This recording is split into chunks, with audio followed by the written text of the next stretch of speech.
स्वागत है दोस्तों आपका GDS to MTS class number 35 में। अभी की क्लास में हम डेफिनेशंस कर रहे हैं पोस्टल मैनुअल 5 वॉल्यूम 5 की डेफिनेशन। और पिछली क्लास तक हम यहाँ तक पढ़ चुके हैं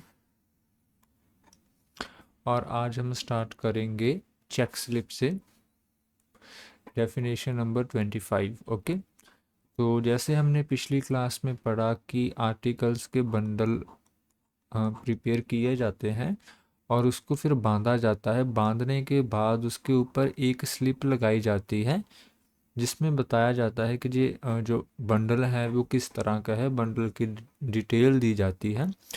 उस स्लिप को हम चेक स्लिप बोलते हैं। ठीक है, तो a check slip is a label tied on the top of the labelled bundle. ठीक है, तो जो भी बंडल होगा उसके ऊपर जो हम स्लिप लगाते हैं उसको चेक स्लिप बोला जाता है। अब जो चेक स्लिप के अलग अलग कलर कोड होते हैं, हम इसको उसी हिसाब से समझने की कोशिश करते हैं। ठीक है, अगर तुम वो चेक स्लिप पिंक कलर की हो तो पिंक कलर को ऑर्डिनरी आर्टिकल जो कि पेड भी हो सकते हैं या अनपेड भी हो सकते हैं, इसके लिए यूज़ किया जाता है। ठीक है, ऑर्डिनरी आर्टिकल पेड और अनपेड अगर हो सकते हैं तो उसके लिए हम पिंक स्लिप का चेक स्लिप का यूज़ करेंगे। उसके बाद अगर ऑर्डिनरी सॉर्टिंग बंडल है तो उसके लिए हम वाइट चेक स्लिप का यूज़ करेंगे। ठीक है, उसके लिए हम वाइट चेक स्लिप का यूज़ करेंगे। और अगर उस बंडल में फॉरेन बाहर के आर्टिकल है, इंटरनेशनल आर्टिकल है, फॉरेन एयर मेल का बंडल है, तो उसके लिए हम ब्लू चेक स्लिप का यूज़ करेंगे और साथ में लिखेंगे एयर मेल। ठीक है, अभी जो वाइट चेक स्लिप किस चीज़ के लिए, अभी देखिए वाइट यहाँ पर भी आया था ऑर्डिनरी सॉर्टिंग बंडल के लिए, लेकिन ऑर्डिनरी सॉर्टिंग बंडल में भी दो तरह के बंडल हो सकते हैं जैसा हमने पढ़ा। एक तो एक्सप्रेस बंडल हो सकता है, एक डेफर्ड बंडल हो सकता है। ठीक है, तो क्या लिखा है, जो white check slip is used for both express and deferred bundle, दोनों के लिए वाइट चेक स्लिप को यूज़ किया जा सकता है। Being mark on the face with two diagonal in a blue pencil, अगर उसे चेक स्लिप पर दो डायगोनल नीली पेंसिल में अगर लगाए होंगे तो हम मानेंगे कि वो एक्सप्रेस बंडल है। ठीक है, अभी वाइट ऑर्डिनरी सॉर्टिंग बंडल हमने बनाया। ठीक है, उसके ऊपर चेक स्लिप लगा दी वाइट, लेकिन अगर उसके साथ हमने दो डायगोनल लगा दिए तो क्या है, उसको फिर हम एक्सप्रेस बंडल की तरह ट्रीट करेंगे। ठीक है, अगर उस पर जो दो डायगोनल नहीं लगाए जाएंगे तो उसको हम डेफर्ड बंडल की तरह यूज़ करेंगे। नेक्स्ट, द स्लिप, अगर उसमें दो डायगोनल ग्रीन कलर से लगाए होंगे तो वो लोकल आर्टिकल का बंडल होगा, स्टेशन आर्टिकल का बंडल होगा, जो कि उसी पोस्ट ऑफिस में डिलीवर होंगे जहाँ पर उन्हें पोस्ट किया गया है। ठीक है, और अगर येलो स्ट्रिप हो कॉर्नर में, स्ट्रिप मीन्स लाइन हो, ठीक है, तो जो बंडल है वो राजधानी के लिए है, राजधानी मीन्स वो दिल्ली जाएगा, दिल्ली ही हमारी कैपिटल है। और अगर ब्लू स्ट्रिप है तो वो मेट्रो बंडल है। मेट्रो मीन्स जैसे बड़ी सिटीज़ हैं, दिल्ली, मुंबई, कोलकाता, बेंगलोर। ठीक है, बड़ी सिटीज़ को मेट्रो सिटीज़ बोल देते हैं।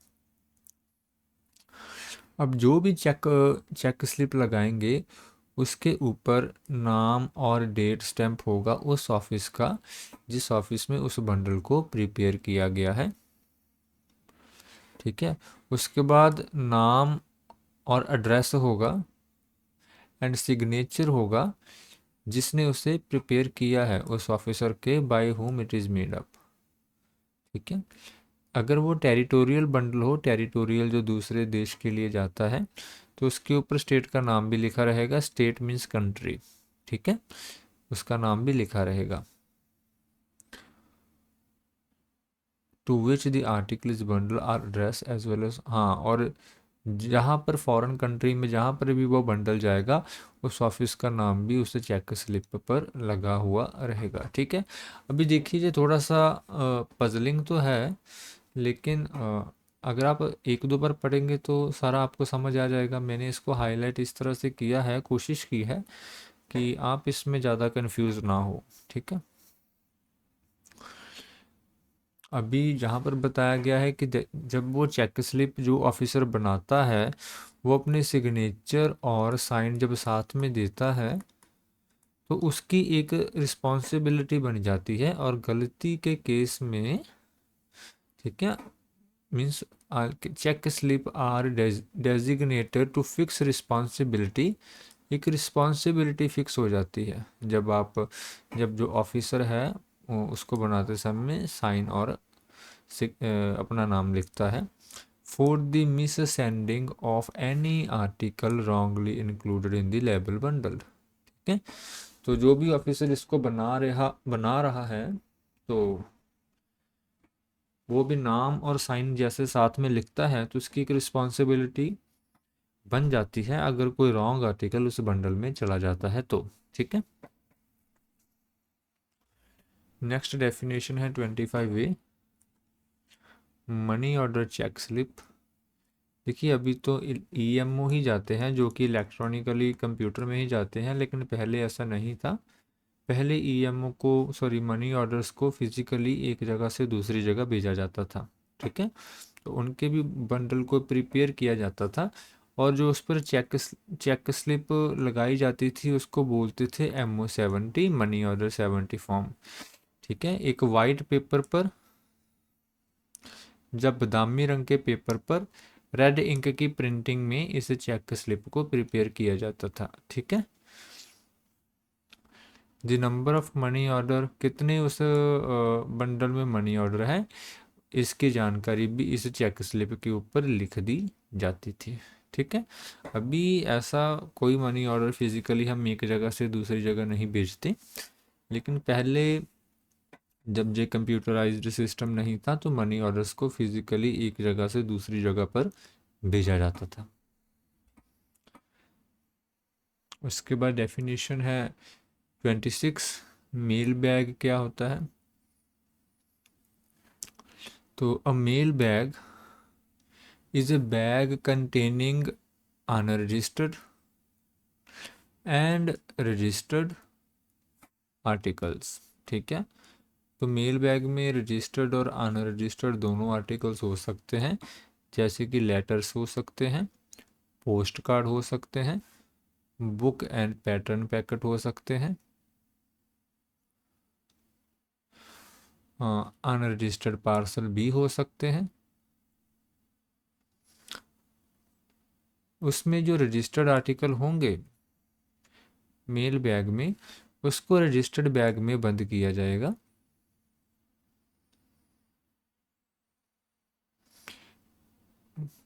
बट जब रजिस्टर्ड पैकेट बैग अलग से बना होगा, तो फिर हैवी रजिस्टर्ड पैकेट को हम रजिस्टर्ड पैकेट बैग में डालेंगे, ना कि मेल बैग में, ठीक है।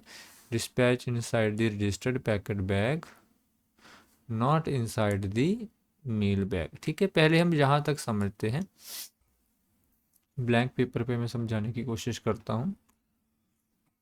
सो गैस करो आप कि दिस इज मेल बैग।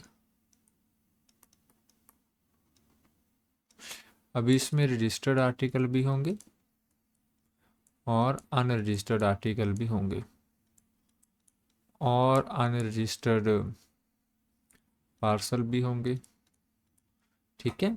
लेकिन अगर कोई हमने अलग से रजिस्टर्ड पैकेट बैग बनाया हुआ है,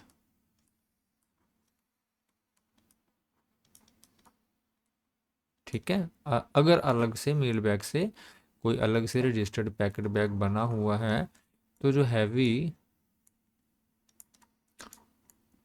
रजिस्टर्ड पैकेट होंगे वो मेल बैग की बजाय इसमें डाले जाएंगे। ठीक है,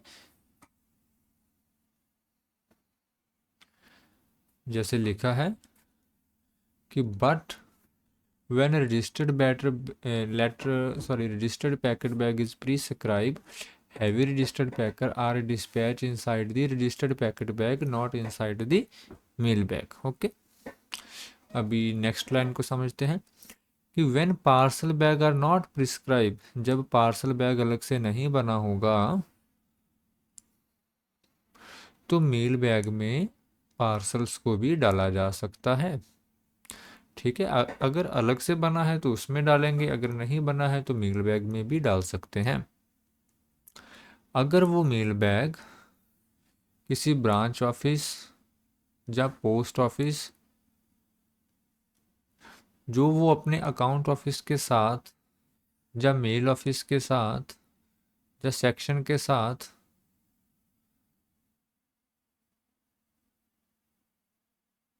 सॉरी, मैं इस लाइन को फिर से पढ़ता हूँ।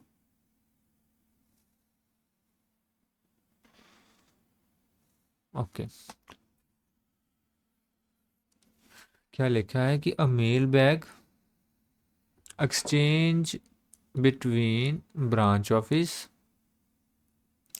And post office other than, क्या लिखा है, other than its account office, mail bag और section with which it is in direct communication contains all fully prepaid article except VP, insure or article on which custom duty may be payable।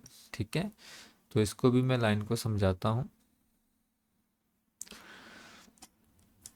एक मान लीजिए branch office है, हमारी BO है, उसकी डाक इस ऑफिस से जाती है। ठीक है, और ये उसका अकाउंट ऑफिस है। अकाउंट ऑफिस उसका एसओ भी हो सकता है जहाँ पर वो डेली अकाउंट सेंड करता है, हेड ऑफिस भी हो सकता है। ठीक है, और अगर वो मेल बैग इस यहाँ के लिए प्रिपेयर करता है और जहाँ से सीधे डाक आरएमएस जाती है, थोड़ा सा इसको और रेक्टिफाई करते हैं, ये लाइन मिटा देते हैं। तो दो रूट है। ठीक है, ये मान लीजिए हमारा है आरएमएस। ओके, तो हम बीओ के देखो, अगर उसका जो डाक है वो इधर से जाती है तो वो जो मेल बैग बनाएगा उसमें सभी आर्टिकल प्रीपेड होंगे। प्रीपेड मीन्स जिसमें पहले ही पोस्टेज स्टैंप लगी होगी। ठीक है, लेकिन अगर कोई आर्टिकल इंश्योर है या वीपीपी है या जिस पर कस्टम ड्यूटी लग सकती है, या अनपेड है या पार्शली पेड है, उस आर्टिकल को पहले उसके अकाउंट ऑफिस में भेजा जाएगा। ठीक है, उसके बाद वो आगे ट्रांसमिट किए जाएंगे। ठीक है, वो इस रूट से जाएंगे।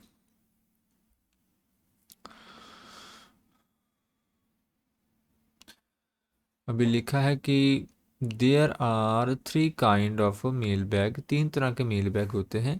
एक तो स्टेशन मेल बैग, दूसरा सॉर्टिंग मेल बैग, तीसरा कंबाइंड मेल बैग। ठीक है, अभी स्टेशन मेल बैग जो कि स्टेशन पर ही रहेगा, मीन्स उसी पोस्ट ऑफिस में रहेगा। सॉर्टिंग मेल बैग जो कि आगे सॉर्ट करने के लिए भेजा जाएगा, जिसमें से आर्टिकल निकाल कर उनको सॉर्ट किया जाएगा। और तीसरा कंबाइन मेल बैग जिसमें स्टेशन मेल बैग के भी आर्टिकल हो सकते हैं एंड सॉर्टिंग मेल बैग के भी आर्टिकल हो सकते हैं। And mail bags are the due bags, इसका मतलब ये है कि मेल बैग्स को बनाना कंपलसरी है, चाहे वो खाली क्यों ना हो, तो हमें उस केस में खाली बैग को भी आगे भेजना पड़ेगा। ठीक है, अभी 2 नंबर डेफिनेशन पढ़ते हैं कि mail bag exchange between a cash office and a sub office which it is finance will also contain inside the registered bag a cash bag. So these mail bags are donated in a due mail list of the cash office of the sub officers and the officers through which they transmit by distinguishing symbol F. ठीक है, इसका भी समझते हैं। अभी जैसे जो SO है, जो छोटे एसओ होते हैं, उनको कैश कौन बेचता है? उनको कैश बेचता है हेड ऑफिस, एचओ। ठीक है, तो इस केस में जो ये मेल बैग है उसको एक रजिस्टर्ड बैग के अंदर बंद किया जाता है जिसको हम बोलते हैं कैश बैग। ऐसे भी इसको बंद किया जा सकता है। ठीक है, और जो ये मेल बैग होते हैं या जो कैश बैग होते हैं ये ड्यू मेल लिस्ट में डाले जाते हैं। इसका मतलब ये होता है कि इन बैग्स को बनाना ज़रूरी होता है। ठीक है, अगर ये एचओ से एसओ के बीच अगर कोई ऑफिस और भी आएगा तो वहाँ पर भी ये ड्यू मेल लिस्ट में इन बैग्स को रखा जाएगा। मीन्स हर रोज़ ये बैग एचओ से एसओ आएगा, उसके आगे जी ऐसे जाएगा। ठीक है, तो इस केस में अगर कैश नहीं भी है तो भी ये बैग खाली आएगा और एसओ की तरफ जाएगा। ठीक है, तो इसको बाकी बैग से अलग करने के लिए इसके साथ एक सिंबल है जो एफ से इसको हम डिनोट करते हैं। ठीक है, अभी एक बार फिर से पढ़ लेते हैं। The mail exchange between a mail bag exchange between a cash office, इस केस में head office, and the sub office which it finances, जो इसे कैश बेचता है, will also contain inside the registered bag a cash bag. दोस्तों मैं आपको इसको थोड़ा सा मैं एक बार इरेज कर देता हूँ क्योंकि इसमें थोड़ा सा मुझे लगता है कि मैंने आपको गलत बता दिया। फिर से इसको शुरू करते हैं। ठीक है, ब्लैंक इस जहाँ पर समझाते हैं। ठीक है, तो जैसे जी एक हेड ऑफिस है जहाँ से कोई मान लीजिए कोई और ऑफिस है और जहाँ पर है सब ऑफिस, जो छोटे सब ऑफिस होते हैं। अभी इस सब ऑफिस को क्या चाहिए? कैश चाहिए। और कौन भेजेगा कैश? हेड ऑफिस भेजेगा। तो हेड ऑफिस एक बैग क्लोज करेगा जिसको हम बोलेंगे मेल बैग। ओके, उस मेल बैग के अंदर क्या होगा? एक होगा रजिस्टर्ड बैग होगा जिसे रजिस्टर्ड किया जाएगा। रजिस्टर्ड बैग का मतलब है कि उसको रिकॉर्ड किया जाएगा, जहाँ कहीं पर उसकी एंट्री होगी। ये रजिस्टर्ड पोस्ट बैग नहीं होगा, ये सिर्फ रजिस्टर्ड बैग होगा। मीन्स उसको रजिस्टर या कहीं पर नोट किया हुआ होगा वो, और जिसको हम कैश बैग भी बोलते हैं। ठीक है, तो ये भी मेल बैग होता है। अभी ये जो मेल बैग होता है ये कुछ इस तरह से बनेगा। पहले तो होगा कैश बैग, जी कैश बैग है, इसको एक और बैग के अंदर डाला जाएगा जिसको हम बोलेंगे मेल बैग। ठीक है, अब ये मेल बैग एसओ को सीधा आएगा और ये जो बैग होगा ड्यू बैग होगा। मीन्स इसे हर रोज़ भेजना ज़रूरी होगा। अगर खाली होगा तो खाली भेजना पड़ेगा, अगर कैश होगा तो साथ में कैश भेजना पड़ेगा। और अगर इसके बीच कोई और ऑफिस पड़ता है, ठीक है, तो उसकी मेल लिस्ट में भी इस बैग को, मेल बैग को ड्यू बैग ही मार्क किया जाएगा। ठीक है, और इस ड्यू बैग को डिनोट करने के लिए जिस सिंबल का यूज़ किया जाता है वो सिंबल है एफ। ठीक है, अभी इसको मैंने आपको सही तरह से समझाया है और आपने इसी तरह से इसको याद रखना है। जैसे पहले मैंने बताया था वो थोड़ी सी मिस्टेक हो गई थी, उसको याद नहीं रखना है। ठीक है,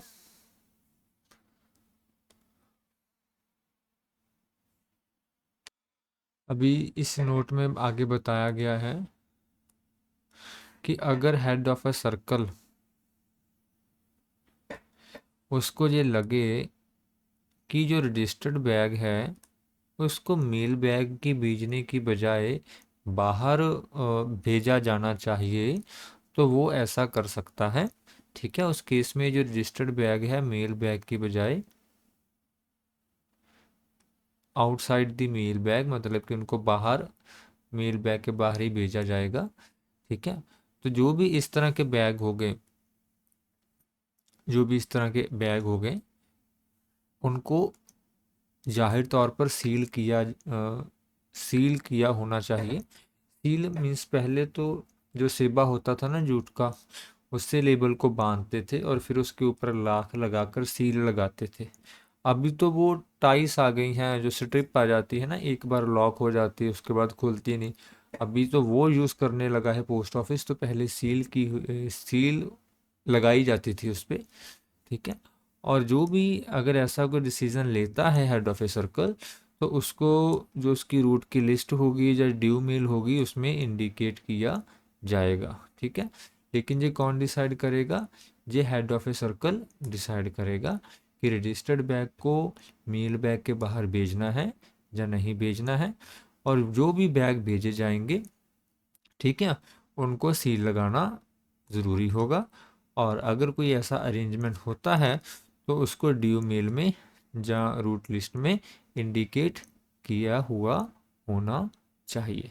ठीक है, तो दोस्तों आज की वीडियो में इतना ही। मिलते हैं अगली वीडियो में। जय हिंद, जय भारत, जय जवान, जय किसान।